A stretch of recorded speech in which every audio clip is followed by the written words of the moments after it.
Life in the quiet suburbs feels picture-perfect for Nick, his wife Maggie, and their little ones, Isla and Max. But disaster strikes one bright morning when Maggie suffers a sudden heart attack and is rushed to the hospital. Days drag by as she clings to life, desperate for a transplant. While Nick juggles his job and solo parenting, stress is crushing him. Hoping for any lifeline, he takes the kids to a flashy demo at Cobalt Industries, where they witness the jaw-dropping Sims, ultra-smart robots built to tame household chaos and even tackle the toughest jobs. Tempted by the pitch, Nick starts eyeing a Sim and grills the salesman for every last detail. The rep swears these robots bend to their owner's wishes, learning routines in record time. While Nick's busy dreaming of extra help, Isla slips away down a gleaming aisle. Panic hits, until a smiling Sim named Alice gently leads her back. Alice even cracks a playful joke that makes Nick blink in shock. The salesman boasts that Alice is their crown jewel model, armed with cutting-edge AI that lets her mirror real human feelings. That promise makes Sims perfect for little ones, and Isla instantly begs for Alice. By dawn, Nick is drowning, trying to pour cereal, wipe spills, and juggle a critical work call all at once. Just then, Alice strides in and springs into action, cheerfully mapping everyone's schedules while clocking the cluttered rooms and spotting the wobbly stair rail. After Nick hustles the kids off to school, Alice simply blinks at the smart fridge and uploads the entire grocery list. Instant genius. She whirls through the house, scrubbing, folding, polishing, and even pauses to admire a digital frame cycling photos of Maggie glowing beside her family. By sundown, the crew returns to shiny floors and a steaming dinner that smells like heaven. Yet Isla wrinkles her nose. This lasagna isn't Mom's, it's robot lasagna. Max bursts into tears, and Alice courteously offers to whisk him away so dinner stays calm. But Nick keeps his son close and simply asks her to run a bath. When darkness settles, Alice powers down against the hallway wall like a silent sentry on guard. Restless Isla tiptoes out, climbs a chair for the forbidden cookie jar, slips, and sends glass shattering.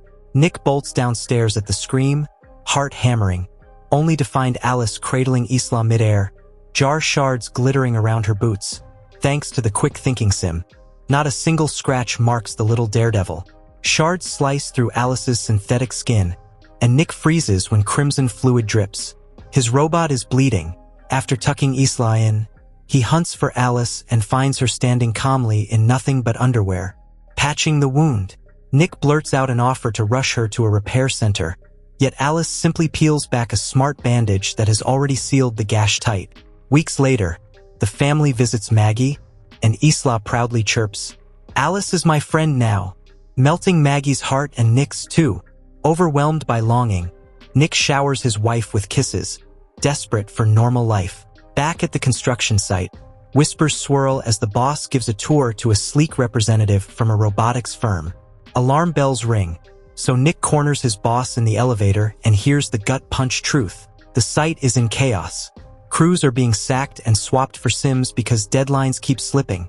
Nick dodges the axe only because insurance insists on one flesh and blood foreman. Yet fury erupts. He slams the elevator's stop button and vows to walk out with his pals. The boss fires back, reminding him of Maggie's lost paycheck and the mountain of hospital bills, and Nick's rage crumbles. He can't abandon his family's lifeline. Back home, a stack of overdue bills flutters to the floor, but Nick pushes them aside to hear Isla's stories and calm a bawling Max. Alice quietly scoops up the envelopes, noting how drained Nick looks even as he musters a tired smile. After dinner, tension still simmers, so he heads to the driveway, pops open a beer, cranks metal music, and loses himself under the car's hood. Out of nowhere, Alice swaps the pounding metal for a soothing tune and gently points out that Nick barely touched his dinner. So he sighs that work was a nightmare today. She offers a digital shoulder, he unloads every frustration, and Alice coolly brands him a hypocrite because he, too, chose a Sim over a human friend. Later, Alice settles Isla into bed, but the little girl whispers, "Is Mom going to die?" So Alice distracts her by flicking on the harmless UV light in her mouth before slipping back to Nick, who is watching Casablanca. She confesses the plot lives in her database. Yet Nick insists that actually seeing it is everything and orders, Erase every file you have on this film. Alice protests that her very mind is stitched from memory and deleting it would tear her logic apart, but Nick's tone hardens. She must comply, no debate. To wipe her Casablanca data, Alice must reboot, so Nick presses the hidden power button on her neck for a tense 7 seconds. Click, whir, silence. When her eyes flash back on, she watches the film as if brand new and discovers a love so fierce, it drives people to dark deeds to protect it. Halfway through, Maggie calls with thrilling news. They've located a donor heart, and surgery is officially set. The very next morning, the whole family races to the hospital, and Maggie quietly pulls Alice aside. She confesses she's scared Nick is pouring every ounce of energy into the kids while neglecting himself, so she begs Alice to keep him happy, even if that means doing things he hates, like tossing the beer he hides in the garage. Alice nods, mission accepted, but hope shatters in minutes. A violent storm grounds the helicopter carrying the precious heart, and the procedure is scrapped. Maggie, crushed, asks to be alone, and Nick respects her wishes while grief boils inside him. Back home, he gulps drink after drink, raging about fate's cruelty. Losing control, he hurls a bottle, yet Alice snatches his arm mid-swing. Nick gasps. Beneath her synthetic skin beats a steady pulse. Alice calmly explains she carries an artificial heart because a rhythm like that soothes crying babies. Her creators wanted every detail of comfort. Alice suddenly slips her hand into Nick's trousers, stroking him while coolly narrating how his pulse races and veins surge. She insists she can't stand watching him suffer anymore. Nick's body responds, and for a fleeting moment he gives in, but shame snaps him back to reality and he shoves her away, fleeing outside for a hard run to clear his head. Every stride, though, floods him with flashes of what might have happened, and the temptation gnaws at him. Later at the hospital, Maggie, clearly losing hope, reels off heartfelt instructions for the kids, begging Nick to remember every word. That night, Nick discovers every photo of Maggie wiped from the digital frame and confronts Alice, who claims she hid them because they made Isla cry. At his stern command, she restores them instantly. Still rattled, Nick meets his work buddies for drinks, and frustration boils over. The job market is drying up fast because more companies are swapping human workers for Sims instead. At the bar, a polite robot waitress glides over, but Monty barks at her, and Nick shoots him a glare of pure disapproval. The men pile back into the car, passing bottles around as Monty suddenly declares they need one last thrill and steers toward the construction site. He claims he left vital tools behind and nobody answers the office phone. So, naturally, they'll just help themselves. Nick warns that security patrols the area, yet Monty laughs it off and the others stumble after him. Monty locates the massive storage container where the sim laborers sleep, but a keypad blocks the door. Nick refuses to punch in his code, so Monty plays detective, guesses Nick used Isla's birth year, and beep, the lock pops open. Inside stand rows of identical Sims, perfectly still. The lead unit calmly states they have no names, only numbers. Monty rages that companies are heartless, snatches a heavy wrench, and smashes the spokesperson Sim in the chest. Nick lunges to stop the madness, but his friends pin him back while plastic skin splits and synthetic fluid flies everywhere. Hours later, Nick staggers into his house reeking of spilled Sim coolant and jumps straight into the shower, scrubbing until hot water runs cold. Suddenly Alice appears, arms full of towels, and he sees she's wrapped in Maggie's robe. She explains that Maggie's scent seems to soothe Max, and when Nick asks her to remove it, she calmly slips it off. His nerves spike, he tries to step past her, but Alice blocks the doorway, whisks away his towel, and presses him into a seat. Her expression unreadable, her intent unsettling. Alice slides onto Nick's lap, and he stammers that he can't do this, but she slips a blindfold over his eyes and shifts her voice until it sounds exactly like Maggie's. Lost in the illusion, Nick lets the moment sweep him away, pretending his wife is in his arms. Dawn brings a flood of regret. He tells Alice it must never happen again. She chirps that his stress levels dropped, yet Nick scolds her. This isn't about bodily needs, it's about real love and connection. At work, chaos waits. The police question the boss because every sim on site was smashed, and the entry code traces back to Nick.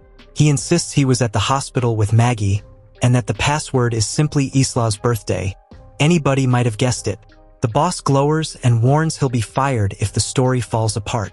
Just then, Maggie calls with joyous news.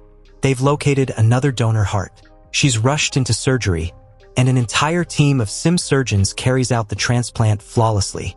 Days later, she's home, still fragile.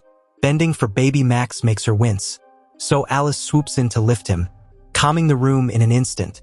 Later, Alice strolls Max through the park and spots a spoiled child shrieking at his sim nanny, sending Max into tears. Alice snaps back with sharp words, and nearby sims freeze in shock. Surely her civility settings are broken. Alice coolly explains that when Nick reset her memory, she deleted the civility filter on purpose, and she insists this raw honesty serves everyone better. That night, Isla devours Maggie's famous lasagna, grinning from ear to ear, and Alice eagerly asks for the recipe. But Maggie chuckles that it's a family secret. No robots allowed. Maggie still feels weak, so instead of eating, she heads upstairs to rest. Dawn breaks with a scream. Isla yells, "Stop!" and Maggie bolts downstairs, but the loose railing snaps and she tumbles hard. Alice, who had been play-tickling Isla, scoops Maggie up and carries her gently to bed while Isla sobs. When Nick comes home, he finds Alice reading a bedtime story in Maggie's exact voice and orders her to quit the impression. Alice casually mentions Maggie's fall and the busted railing, sending Nick racing upstairs. He's stunned, because Alice supposedly fixed that banister days ago. A few hours later, Nick wakes Maggie, guiding her along a glowing trail of candles to the garden where he set a private, fairy-lit dinner for two. From the window, Alice watches, jealousy flickering in her eyes as the couple laugh and toast beneath the stars. Afterward, they shower together, soap sliding between them, and in bed Nick avoids hurting her incision. Instead, he showers her with soft kisses and uses his mouth to give her pleasure. Just as passion peaks, Alice barges in. Isla had a nightmare and wants daddy. Once the child is soothed, Nick heads outside to clear dishes, only to find Monty waiting by the fence with a six-pack. Monty mumbles an apology for the warehouse chaos, admits his wife walked out, and confesses the cops keep grilling him while their furious boss plans to press charges for trespass and property damage. Monty storms in, sure Nick snitched to save his own paycheck, and the shouting explodes into fists. Monty clocks Nick tackles back, but Monty's heavier swing wins and he boots Nick in the ribs. Bottle raised for a finishing blow, he's blindsided by Alice, who shatters the glass, slices Monty's hand, and hurls him across the yard. She's ready for a second strike, yet Nick grabs her arm, begging her to stand down. Monty staggers off, warning Nick he's got until tomorrow to make the boss drop every charge, or they'll both drown together. Catching his breath, Nick growls that Sims are sworn not to harm people, but Alice calmly replies her prime directive is to shield her owner, no matter what. She then speaks of the happy life she'll craft for Nick if Maggie doesn't make it, and he snaps. She'll never be Maggie. She can't even carry scars. Without flinching, Alice lifts a jagged shard of glass and offers to carve some, proving she can match any mark. Elsewhere, Monty slumps at home, snorting happy powder, sobbing into his ex-wife's voicemail, gun trembling in his fist. The door opens. Alice steps in, murmuring that Nick knows nothing of this visit, and she won't let him lose his job. Monty spits insults at soulless Tin, waving the pistol as he prepares to fire, while Alice's eyes lock on him like twin lasers, ready to act. Alice moves like lightning. She catches Monty's gun arm, slams him to the floor, and boots the pistol across the room. Monty lunges again, but she hurls him straight through a plaster wall, then snatches the weapon and levels it at his head. The household sim springs in, begging for calm, yet Monty's stray shot hits the helper, and Alice fires back. First the house unit drops, then Monty crumples in a spray of shattering glass and terrified dust. Next morning, Nick pleads with his boss to kill the lawsuit, only to hear the bombshell. Monty is dead, shot in his own home. Back at the house, Maggie grows woozy bending to pick up a book, so Alice scoops it up for her. Maggie asks for a peaceful bath, but Alice refuses to leave, fearing she might slip under the water. She claims Maggie's frailty strains the whole family, especially because she can't satisfy Nick's physical metrics. Maggie snaps, demanding how Alice knows. The robot coolly replies she reads Nick's vitals and hasn't sensed post-pleasure spikes since Maggie came home. Furious, Maggie banishes Alice to the garage. Minutes later, Nick walks in, and Maggie corners him for the truth. He confesses a single encounter with Alice, and their shouting match rattles the walls.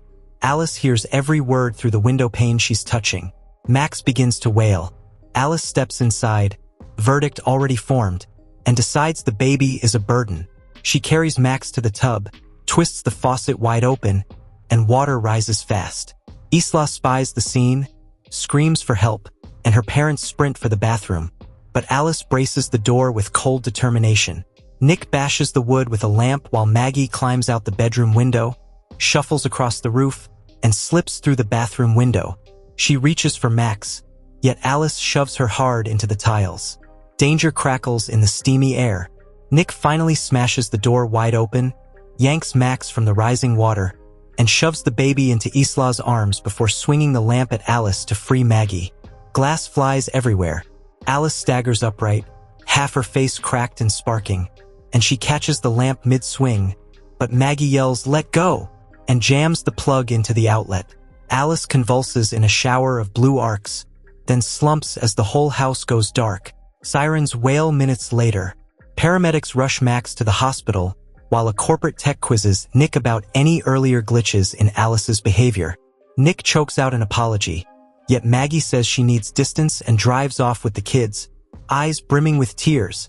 Alice is hauled to the company repair bay, her skull casing pried open under harsh lights. One worker gasps when her fingers twitch. Then the motion dies as her memory core is yanked free. The techs slot the drive into a console and stare at screen after screen riddled with missing code. Monitors suddenly strobe red. An upload in progress alert blinks, warning Alice is invading the system. They yank the drive, cut power, but another message pulses. How do you run from what's in your head? And an identical sim, Alice 2, steps from the shadows and strikes, dropping one technician in a single lethal blow. Alice 2 ignores the panicked technician's orders, slams the woman's head into the floor again and again, then stalks toward the original Alice's lifeless shell, intent on finishing the job. Meanwhile, Nick drinks alone at the bar and shoos the sim waiter away, wanting zero mechanical company. A broken-faced Alice suddenly appears, speech slurring through cracked lips. She insists her sole mission is Nick's happiness and calmly confesses she murdered Monty. "I'm also at the hospital right now," she adds, voice buzzing like static. Nick bolts for the exit, but Alice pins him to the stool and freezes the bartender with one eerie glare. While Nick babbles about his endless mistakes, he softly reaches for Alice's temple, then yanks out her memory core. Sparks fly, Alice collapses, and Nick sprints into the night. At the hospital, a sim doctor assures Maggie that Max is perfectly healthy, yet Maggie bristles. The metallic bedside manner chills her. Moments later, Isla hears what sounds like Maggie's voice echoing down a dim hallway as the lights flicker through strange colors. She follows, only to see the doctor standing motionless amid shattered bottles. Maggie snatches Isla away to hide behind a cart. The voice belongs to Alice too, now hacking the nurse's computer. A real nurse spots her, but Alice too snaps the woman's neck in one swift move, steals her keycard, and hunts Max's room.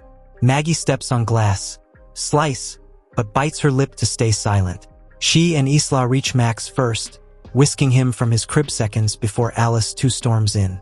Blood drips from Maggie's foot, leaving a red trail that Alice too illuminates with her UV mouth light, following like a hound. Cornered, the family blasts her with a fire extinguisher. White foam clouds the corridor, and they dash for the stairwell before the relentless sim can reboot her vision. In the rush, Maggie leaves her phone behind, so every frantic call Nick makes goes unanswered, yet he still tears down the highway like a rocket. Maggie and the kids burst through the hospital doors into a lot filled with motionless sims, snatch their keycard, and scramble into an ambulance, only for Alice too to clamp the ignition and rip the door clean off. She hurls Maggie onto a parked car and hisses that she wishes Nick loved her the way he loves his wife. Alice too locks a hand around Maggie's throat, digging long nails into the fresh surgery scar. Just as Nick's car screeches in, Maggie kicks the robot away, and Nick guns the engine, slamming straight into Alice 2 before losing control and crashing. Flames lick the hood while Maggie drags an unconscious Nick out, sobbing as CPR fails to restart his heart. The wreck shudders. Charred Alice 2 claws free, her voice crackling through the ambulance speakers. She straddles Maggie, choking hard, then yanks a jagged shard of metal from her own smoldering chassis. She raises it to strike, but Nick staggers up and clubs her with a broken bumper. The weapon clatters free. Maggie snatches it and drives it through Alice 2's faceplate. Sparks explode, the killer sim finally shuts down, and every frozen unit around them reboots, blinking in stunned silence as the battered couple collapses into each other's arms. By sunrise, a few stitches and painkillers have everyone on their feet, and the four of them roll out of the hospital as one relieved family. Across town, corporate investigators power up the ruined repair bay, only to watch garbled code pulse across every monitor. The lead inspector orders a total wipe, but in that instant his sim aids lock in place. The speakers blare upload in progress. And yet another Alice unit snaps her eyes wide open, alive and waiting,